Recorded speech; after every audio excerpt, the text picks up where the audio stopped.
Ladies and gentlemen, my name's Paul, and in this RedGamingTech.com video, we're going to be discussing as well as analysing tech news, which as usual has popped up the past 24 or so hours. Hopefully, you're having an amazing day. We have a ton of stuff to get through in today's video. I want to begin though with AMD and an update to RDNA 2.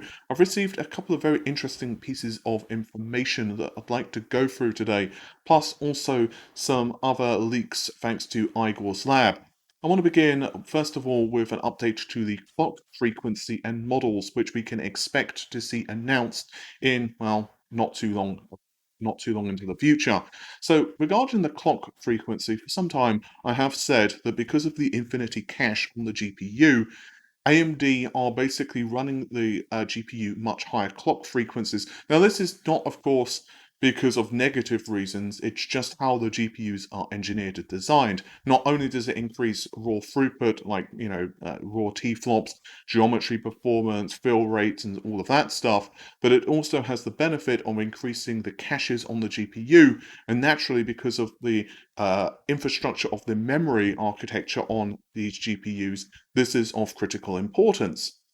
So I did receive an update and I was told that the higher end silicon seems to be running at 2100 megahertz, with 2300 megahertz being the boost frequency, with the gain frequency being 2100 megahertz. And this is slightly lower than what Rogame announced, but it's possible that the frequency from Rogame is more in line with custom AIB silicon. So there does seem to be a little bit of conflicting information there, because I have heard 2400 megahertz from someone else, excuse me, whereas this latest source is insisting it's 2300 megahertz for the boost and 2100 megahertz for the game. Either way, give or take 100 megahertz, I think we can pretty much safely say that the clock frequency here is pretty damn fast.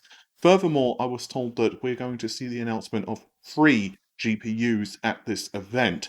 I was told it's going to be the 6900 XT, the 6800 XT, and lastly the 6800 non-XT. I wasn't given exact specifications, but I was told that they believe that the 6900 XT, obviously the highest end SKU, does have 80 compute units. So I think you can pretty much in your mind start to do cuts as required to reduce the performance of the lower end SKUs as you go down the stack. So this means that for those wanting to purchase a card like the 6700, you're probably going to be waiting a bit more. And this also tallies up with another series of information I got quite a while ago, maybe, I don't know, 2, 3 weeks ago.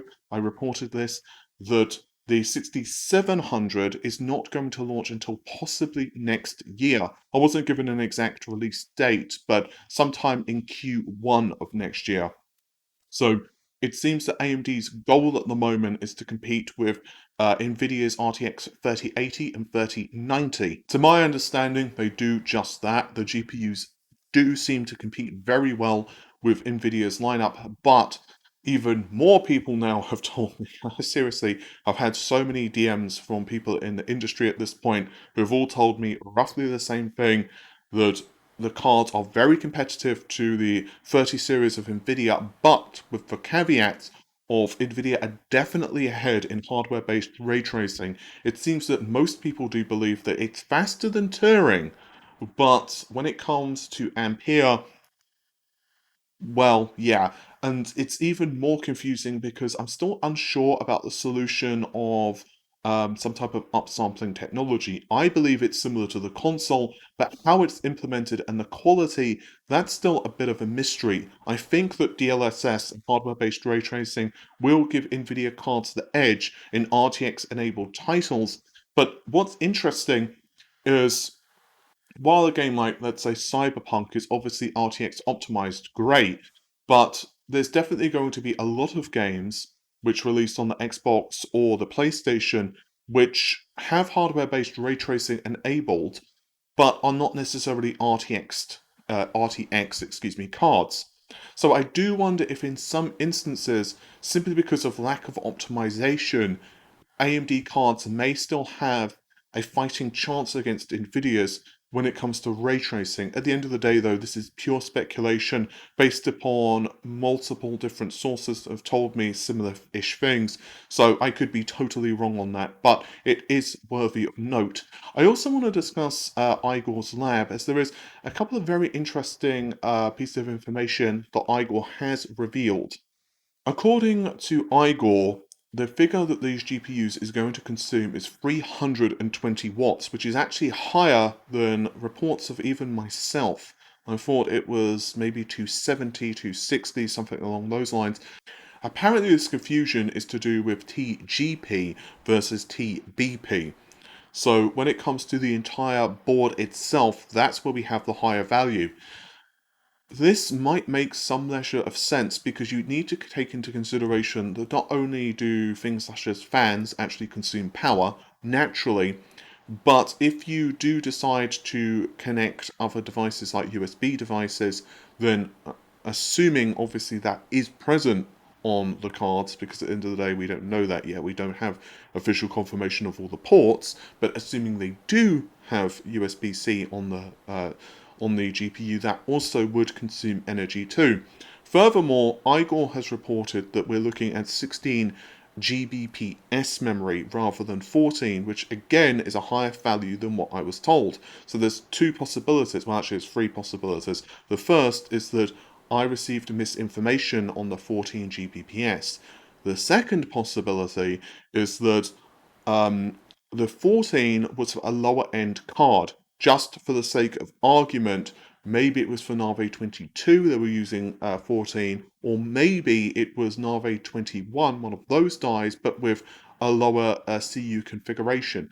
A further possibility, number 3, is that the clock frequency changed internally because AMD were tweaking the performance. Interesting, a couple of people have told me that AMD over the past several months and even a couple of weeks have cranked clock frequencies a little higher on the cores, so maybe this does extend to the memory. But either way, I don't know whether Igor is right on the 16 GBps, but it does seem more likely to me because that would increase memory bandwidth, and it would still be on a 256-bit bus, to my understanding, and naturally that would only benefit things such as the Infinity Cache. This also makes me wonder if the numbers I gave yesterday for Nave 22 Silicon would also be slightly tweaked. You may recall that in yesterday's video I discussed that we're looking at a 12 and 10 gigabyte configuration. So I wonder if the 12 gigabyte card, which would have a very slightly wider bus, would also have faster memory, say 16 Gbps, and the slightly narrower bus would have, let's say, 14 Gbps. And naturally we'd also see a tweak in the number of compute units as well, so 40 and 36 accordingly. I'm also told that Nave 21 definitely accommodates multiple different SKUs, way under perhaps even 64, so it seems like even possibly 52 compute units or something like that, 56 compute units, excuse me, would almost certainly have the Nave 21 die. And now I want to discuss one last point concerning the availability of these GPUs. Now, this is quite interesting to me because scalping has been a real problem in hardware. In fact, I know NVIDIA are also working on this. I can't say anything more than that because I've now signed some NDAs. But yeah, NVIDIA are working on this, and I think a lot of folks in the tech industry in general are working on this stuff. But AMD have actually started to circulate a letter, which I was actually sent via anonymous email. And here's what the letter says. This is an AMD confidential email, and it's signed by Scott Herkelman as the corporate vice president. So we have, dear AMD partner AMD, we are committed to delivering world-class processors and graphics to enable the next generation of premium and immersive computing. As we get closer to the introduction of next generation, we want to work closely with you to ensure a smooth and successful launch. Our top priorities to ensure gamers, enthusiasts, and content creators can easily purchase our AMD Radeon RX 6000 graphics and Ryzen 5000 series. So I won't read out all of the letter because it's quite lengthy, but what they have said is that they strongly recommend our partners take the following measures. Bot detection and management. Use real-time bot detection mechanisms and tools to scan and filter site traffic and identify known malicious bots. Capture implementation. Use challenge responses to determine if a user is human during the checkout process, i.e., I am not a robot check. Simple math problems, picture confidential or alphanumeric identification or honeypot. Purchase limitations, one per user, and reject subsequent orders containing the same information, such as name, email, or shipping address. Reservation. Use a queue-based notification system which allows users to reserve their place in line to purchase as stock becomes available. If a product is shown out of stock, customers have the option to be notified by email once it's available. Manual order processing. At launch, switch to manual order processing to properly validate orders with minimal delays. Limit reseller sales during the first 3 weeks, which they're considering launch. And finally, inventory to cart allocation. Allocate inventory only when a customer submits an order or a set time limit on how long a customer can hold the products in their cart. Inform customers that purchases are not guaranteed until the order is submitted. Please reach out to your AMD rep this week to review which of these measures work for your business. Personally speaking, I think this is fantastic, and I do believe that this is going to be how shops or online shopping needs to proceed across the board. We've seen issues with the PlayStation 5, the Xbox Series X, as well as somewhat S. We've seen it, of course, with Nvidia's inventory and so on and so on, and scalping now is becoming really big business. And I know I'm probably going to get some criticism for this, but I don't even blame scalpers as much as I do shops, which basically don't have any measure of protection at all against this. I think that shops and retailers actually having this type of system, like, to me, it's kind of baffling that a retailer is like, you know what, it's fine, it's absolutely fine that 300 of the same product is being shipped to this address. Like, there's no flag at all which came up, and obviously, uh, the consoles were absolutely a nightmare for purchase. I know so many people who could not purchase a PS5 or an Xbox, and I feel really bad for them because it's like, I know it's only a games console, so it's very easy to say it's only a games console, what does it matter? But, this year's been kind of crappy, to be honest, for a lot of people. So if you've been really looking forward to playing on a new, graphics card or a new PC, or you're waiting for that part, or you're waiting for your new console to come out so you can just play that Spider-Man Miles Morales or whatever. It's incredibly frustrating just have to deal with this crap. So I think this is really good for AMD.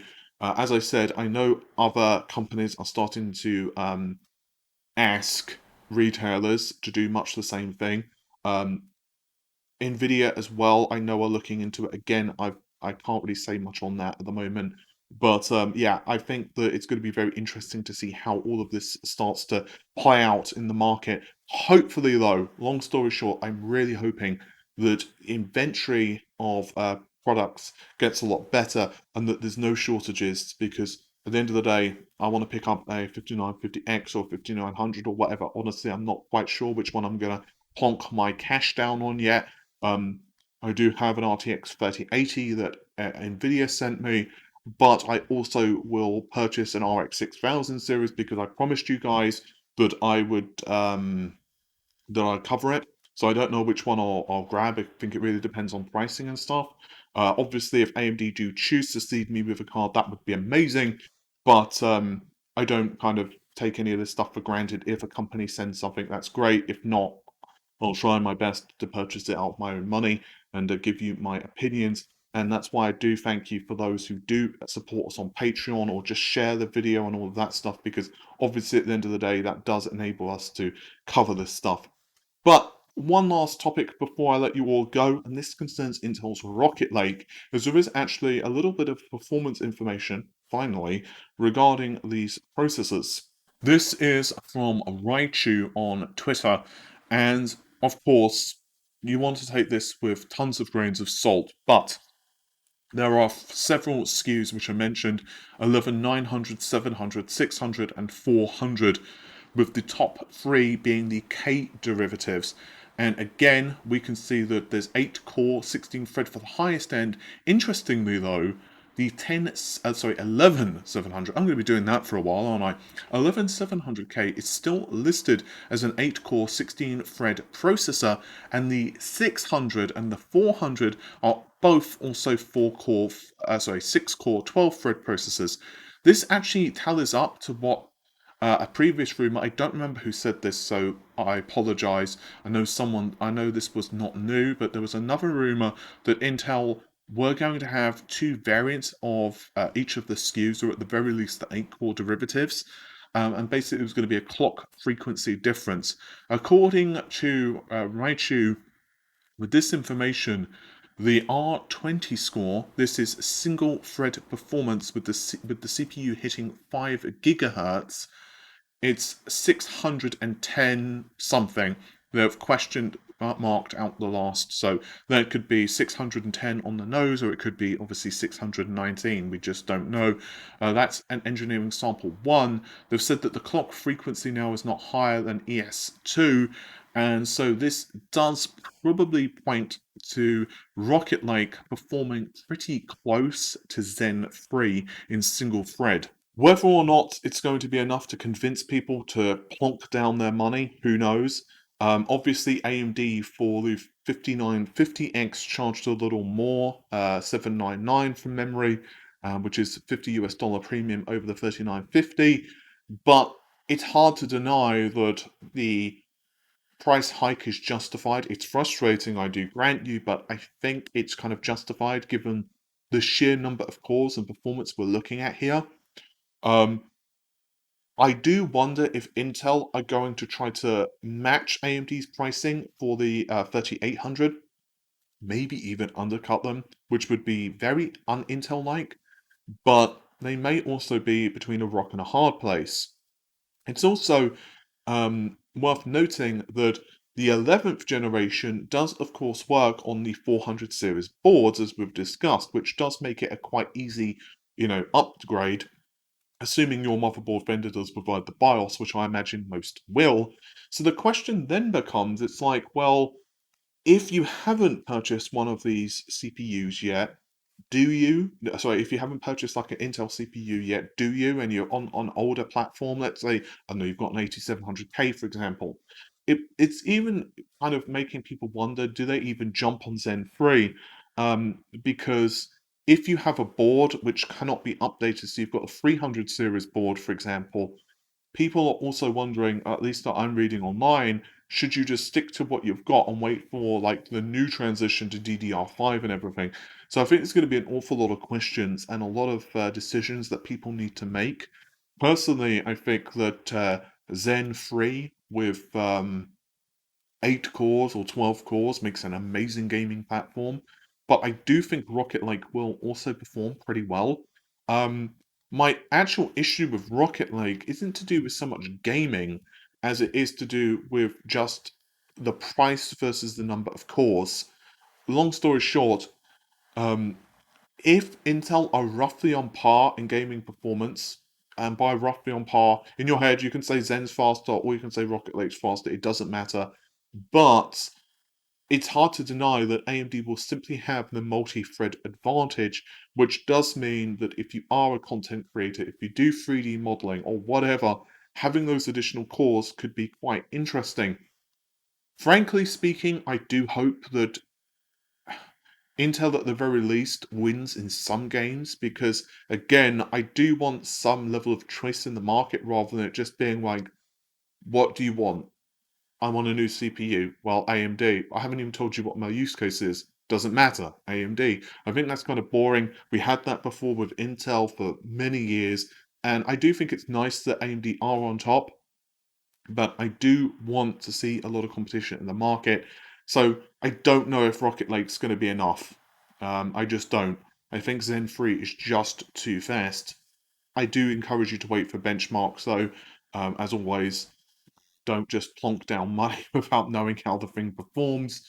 But I just don't know, given these results, whether Rocket League is going to be fast enough to compete with Zen 3 in gaming performance, which could mean that AMD are just going to dominate in all fields for now. And of course, yesterday we were also discussing Milan and the performance figures there. It seems that it's beating Xeon in single-thread performance, which matches up to some of my leaks from a while ago, that in spec, in perf, AMD are just kicking Intel's butt, in a nice way of putting it.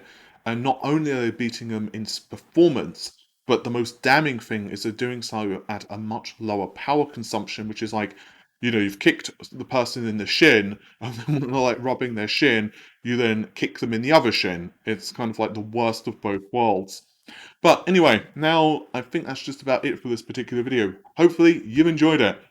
As normal, if you have, then of course subscribe to the channel and share to your friends and foes if you haven't liked the video. But with that said, take care of yourselves. Bye for now.